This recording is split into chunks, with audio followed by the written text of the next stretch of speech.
ಆದರೆ ಇವತ್ತು ಈ ಸರ್ಕಾರಕ್ಕೆ ನಾನು ಪ್ರಶ್ನೆ ಕೇಳ್ತೇನೆ, ಇಲ್ಲಿರ್ತಕ್ಕಂಥ ಜಿಲ್ಲಾ ಉಸ್ತುವಾರಿ ಮಂತ್ರಿಗಳು ಏನು ಪ್ರತಿನಿಧಿಸ್ತಾ ಇದ್ದಾರೆ ಇವತ್ತು ನಾಗಮಂಗಲ ತಾಲೂಕನ್ನ, ಏನು ಮಾಡಿದ್ದಾರೆ ಇವತ್ತು ಸರ್ಕಾರದ ಕಡೆಯಿಂದ, ಯಾವ ರೀತಿ ಸ್ಪಂದನೆ ಸಿಕ್ಕಿದೆ ಊರಿನ ಜನತೆಗೆ, ಯಾವ ರೀತಿ ಅವ್ರ ಕಷ್ಟದಲ್ಲಾಗಿದ್ದಾರೆ.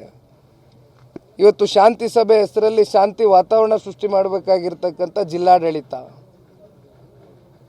ಎಲ್ಲಿಗೆ ಬಂದು ನಿಂತಿದೆ ಇವತ್ತು? ಏನು ತಪ್ಪು ಮಾಡಿದ್ದಾರೆ ಊರಿನ ಜನತೆ?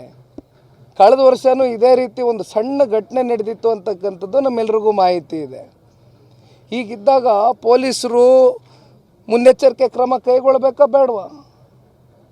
ಈ ರೀತಿ ಘಟನೆಗಳು ಆಗದೇ ಇರತಕ್ಕಂಥ ನಿಟ್ಟಿನಲ್ಲಿ ಮುನ್ನೆಚ್ಚರಿಕೆ ಕ್ರಮ ಕೈಗೊಳ್ಳಬೇಕಾಗಿರ್ತಕ್ಕಂಥ ಕರ್ತವ್ಯ ಯಾರ್ದು, ಜವಾಬ್ದಾರಿ ಯಾರ್ದು? ಪೊಲೀಸ್ ಡಿಪಾರ್ಟ್ಮೆಂಟ್ದಲ್ವೇ?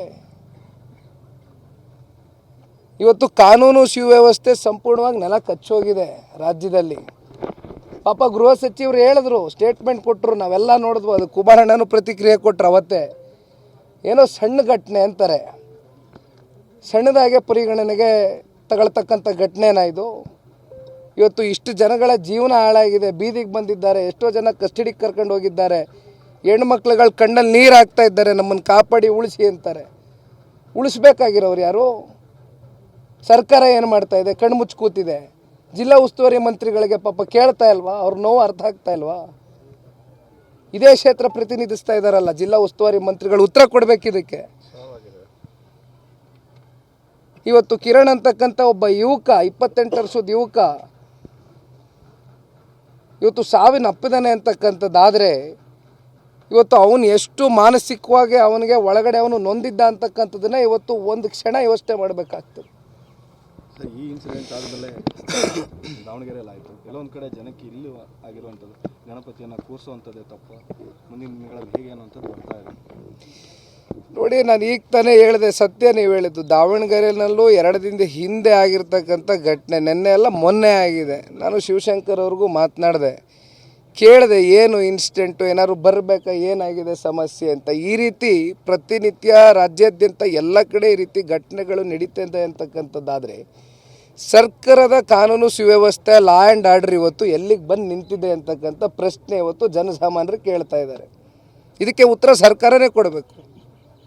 ಸರ್, ಶಾಂತಿ ಸಭೆ ಆಯಿತು, ಆದರೂ ಒಂದಷ್ಟು ಜನ ಬೈದಲ್ಲಿ ಯುವಕರುಗಳು ಊರು ಬಿಟ್ಟಿದ್ದಾರೆ. ಈ ಯುವಕನು ಕೂಡ ಊರು ಬಿಟ್ಟಿದ್ದೆ, ಆ ಸಂದರ್ಭದಲ್ಲಿ ಈ ಘಟನೆ ಆಯಿತು. ಇಲ್ಲೊಂದು ಕಡೆ ಆ ಶಾಂತಿ ನೆಲೆಸುವಂಥ ವಿಚಾರದಲ್ಲಿ ಸರ್ಕಾರ ವೈಫಲ್ಯ ಅನುಭವಿಸ್ತಿದೆ ಅಂತ. ಅಲ್ಲ, ಇದು ಸ್ಪಷ್ಟ. ನಾನು ಈಗ ತಾನೇ ಮಾತನಾಡ್ಬೇಕಾದ್ರೆ ಹೇಳಿದ್ನಲ್ಲ, ಇದು ಭಾಳ ಸ್ಪಷ್ಟ. ಏನು ಶಾಂತಿ ಸಭೆ ಹೆಸರಲ್ಲಿ ಶಾಂತಿಯುತವಾದಂಥ ವಾತಾವರಣನ ಕಲ್ಪಿಸಬೇಕಾಗಿರ್ತಕ್ಕಂಥ ಜಿಲ್ಲಾಡಳಿತ ಸುಮ್ಮನೆ ಕಾಟಾಚಾರದ ಈ ಶಾಂತಿ ಸಭೆನ ಶಾಂತಿ ನೆಲೆಸಬೇಕಲ್ವ ಊರಿನಲ್ಲಿ? ಅದಕ್ಕೆ ತಾನೇ ನೀವು ಶಾಂತಿ ಸಭೆ ಕರೆದಿರೋದು. ಬಟ್ ಅಂತಿಮವಾಗಿ ನೀವು ಕೊಟ್ಟಿರೋದೇನು ಜನಗಳಿಗೆ?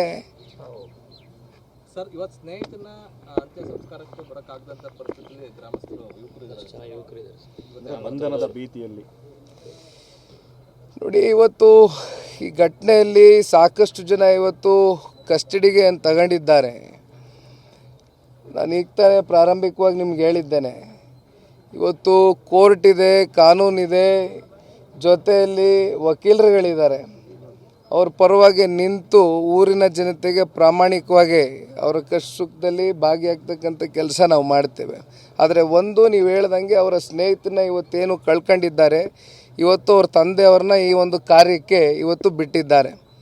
ಪುಣ್ಯಾತ್ಮರು, ಕೊನೆ ಪಕ್ಷ ಅವ್ರ ತಂದೆನಾದರೂ ಬಿಟ್ಟಿದ್ದಾರೆ ಇವತ್ತು ಈ ಒಂದು ಕಾರ್ಯದಲ್ಲಿ ಭಾಗಿಯಾಗಲಿಕ್ಕೆ.